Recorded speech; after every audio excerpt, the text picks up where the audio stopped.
যে ম্যাগনাস কার্লসেনকে বলা হয় দাবা জগতের ঈশ্বর, যে ম্যাগনাস পরিচিত দাবার মেসি হিসেবে, সেই 5বারের বিশ্ব champion grand master Magnus Carlsen এবার হার মানলেন মাত্র 9 বছর বয়সী এক বাংলাদেশির কাছে।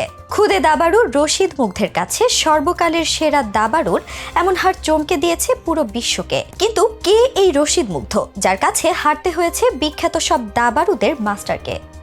বর্তমান বিশ্বে দাবার 1 নম্বর খেলোয়াড় নরওয়ের ম্যাগনাস কার্লসেন। দীর্ঘ প্রায় 1 যুগ ধরে ম্যাগনাসই ধরে রেখেছেন তার এই শ্রেষ্ঠত্ব। 1990 সালে নরওয়েতে জন্মগ্রহণকারী ম্যাগনাস মাত্র 5 বছর বয়সে দাবায় হাতেখড়ি লাভ করেন। খুব দ্রুত তিনি বিস্ময় মানব হিসেবে পরিচিতি লাভ করেন। মাত্র 13 বছর বয়সে সর্বকালের সর্বাপেক্ষা কম বয়সী গ্র্যান্ডমাস্টার হওয়ার গৌরব অর্জন করেন ম্যাগনাস। ম্যাগনাম কার্লসেন বিশ্ব চ্যাম্পিয়নশিপ, আন্তর্জাতিক টুর্নামেন্ট এবং আন্তর্জাতিক অনলাইন ইভেন্টেও জয়লাভ করেছেন। দাবার সকল প্রকার পদ্ধতিতে অর্থাৎ দীর্ঘ টুর্নামেন্টের খেলা থেকে শুরু করে আন্তর্জাতিক ব্লিটজ সহ সর্বত্র তিনি সেরা খেলোয়াড় হিসেবে গণ্য হয়েছেন। 5বারের বিশ্ব চ্যাম্পিয়ন যে ম্যাগনাস হারানোর স্বপ্ন দেখেন বিশ্বের বাঘা বাঘা সব দাবাড়ুরা, সেই ম্যাগনাসকে এবার ঘোল খাইয়েছেন বাংলাদেশের রশিদ মুগ্ধ। মাত্র 9 বছর বয়সী রশিদ মুগ্ধর কাছে দাবা জগতের সবচেয়ে সফল তারকার এমন পরাজয় চমকে দিয়েছে সবাইকে। গত 18 জানুয়ারি chess.com-এ এই বিস্ময়কর ম্যাচটি অনুষ্ঠিত হয়। ঢাকার সাউথ পয়েন্টের স্কুলের 3য় শ্রেণীর শিক্ষার্থী মুগ্ধ তার কোচ নাইম হকের অ্যাকাউন্ট ব্যবহার করে ম্যাচটি খেলেছেন। নিজের প্রোফাইল বা অফিসিয়াল কোনো খেতাব না থাকায় কোচের অ্যাকাউন্ট ব্যবহার করেছেন সে। এমন সব সীমাবদ্ধতার পর মুগ্ধ যা করে দেখিয়েছেন অনেক পেশাদার দাবাড়ুও তা কল্পনাতেই আনেন না। দাবার ইতিহাসে সর্বকালের অন্যতম সেরা খেলোয়াড়কে হারিয়ে দিয়েছে বাংলাদেশের খুদেই দাবাড়ু। কার্লসেনকে হারিয়ে মুগ্ধ বলেন, আমি শুরুতে ভাবতেই পারিনি কার্লসেনকে হারিয়ে দিতে পারবো, তবে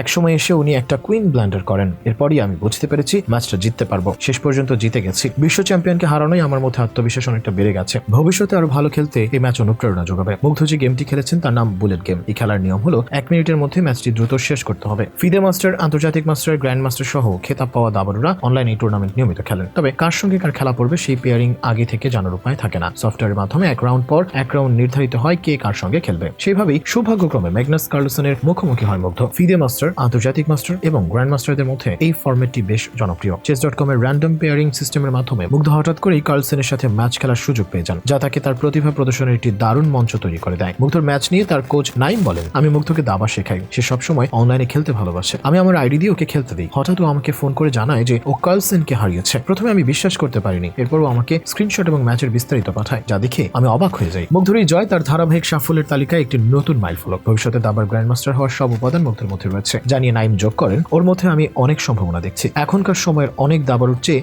সে এগিয়ে। মুগ্ধ বাংলাদেশের বর্তমান অনূর্ধ্ব 10 জুনিয়র চ্যাম্পিয়ন এবং গত ডিসেম্বর ব্যাংককে অনুষ্ঠিত এশিয়ান স্কুল দাবা চ্যাম্পিয়নশিপে দেশকে প্রতিনিধিত্ব করেছে। মুগ্ধর বাবা মাহবুবুর রশিদ এবং কোচ তার এই সাফল্যে গর্বিত। মুগ্ধর সাফল্যকে বাংলাদেশের জন্য একটি অনুপ্রেরণাদায়ক মুহূর্ত বলে অভিহিত করেন তারা।